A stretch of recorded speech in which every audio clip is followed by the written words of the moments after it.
नमस्कार दोस्तों, कैसे हैं आप सब। उम्मीद करता हूं कि आप लोग बढ़िया होंगे, स्वस्थ होंगे, मस्त होंगे। क्योंकि सबसे पहले स्वस्थ रहना सबसे ज़्यादा ज़रूरी है। और आप लोग जो हैं बीपीएससी टीआरई 2 का रिज़ल्ट देख लिए होंगे।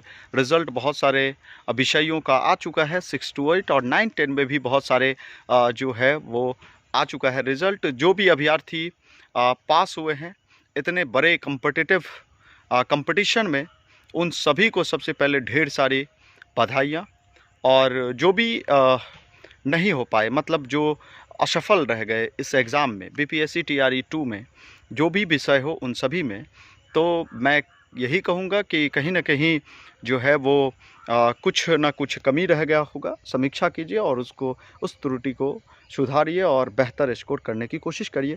कंपटीशन काफ़ी ज़्यादा था, ये तो आपको मानना पड़ेगा। पिछली बार की तरह तो था नहीं, इस बार जो कंपटीशन था वो काफ़ी हाई था।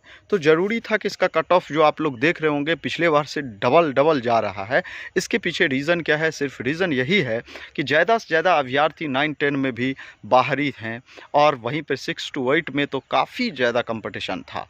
तो जो भी विषय है उन सभी में, और क्वेश्चन का लेवल इतना टफ रहने के बावजूद भी, जैसे हम अगर बात करें मैथमेटिक्स और साइंस के विषयों का, तो उस विषय का तो क्वेश्चन का लेवल इस ऐसा था कि जो खास करके जो शिक्षक होंगे 11-12 के, वही शिक्षक ही सॉल्व कर सकते थे। तो कितने ऐसे शिक्षक थे और उम्मीद से पढ़े हैं, लेकिन फिर भी जो भी कोई सॉल्व किए और इतने बड़े कट ऑफ को भी पार करके उन्होंने जॉब हासिल किया, उन सभी को ढेर सारी शुभकामना। अब मैं बात थोड़ा बीपीएससी के कुछ विभाग के कुछ कारणों के बारे में मैं बात करने जा रहा हूं, जो आप लोगों को सही लग रहा है कि नहीं लग रहा है, ये ज़रूर हमारे कमेंट बॉक्स में बताइएगा। क्या आपके साथ भी ऐसा ही हुआ है कि नहीं हुआ। सबसे बड़ी गलती जो है इसमें बीपीएससी का है। बीपीएससी का गलती मैं इसलिए कह रहा हूँ कि आपने एग्ज़ाम 150 नंबर का लिया था और आपने सिर्फ रिज़ल्ट 120 में बनाया। और 120 में आप एक बात बताइए कि 120 के एग्ज़ाम में जो मैथमेटिक्स और साइंस के बच्चे हैं उनके पास 2.5 घंटा ही एग्ज़ाम में टाइम होता है।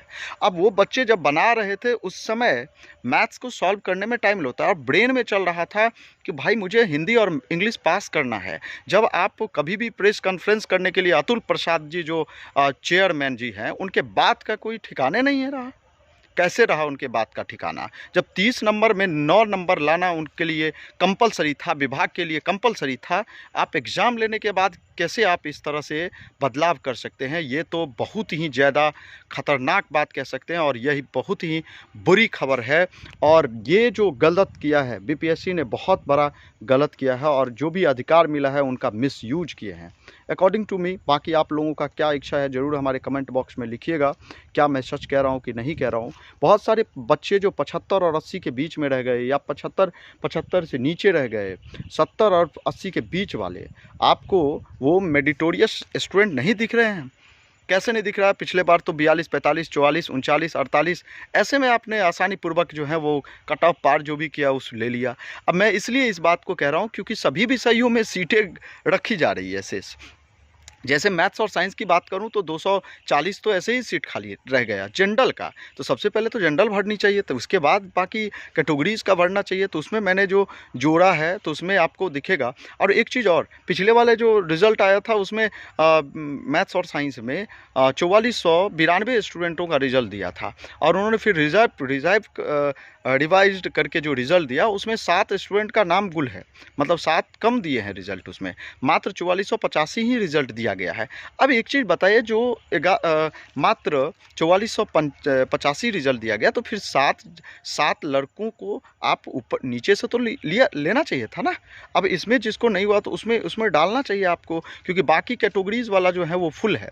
लेकिन आपको जो यूआर का सीट है उसको खाली रखा गया है। पता नहीं चल रहा है कि ऐसा क्यों किया गया है, जबकि इतने बच्चे थे फिर भी यूआर के सीटों को खाली क्यों रखा गया है। ये तो तर्कपूर्ण बात है और ज़रूर बीपीएससी अपने क्लैरिफिकेशन देंगे, स्पष्टीकरण करेंगे कि आखिर क्यों ऐसा खाली करके रखना पड़ा, जबकि 70 और 75 के बीच में बहुत सारे स्टूडेंट्स आपके पास था, फिर भी आपने खाली क्यों रखा। ये क्वेश्चन मार्क्स तो रहेगा ही, ऐसा क्यों किया। और साथ ही साथ हिंदी और इंग्लिश के जिस पर आपने ज़्यादा से ज़्यादा फोर्स दे देकर कहा था कि 9 नंबर जब तक आप नहीं नहीं लाएंगे तब तक आप पास नहीं करेंगे, जब तक 9 नंबर नहीं लाएंगे वो पास नहीं करेंगे। तो ऐसा हालात क्यों हुआ? ऐसे आपकी गलती के कारण इतने जो स्टूडेंट थे उनके साथ ऐसा खिलवाड़ बिल्कुल सही नहीं है।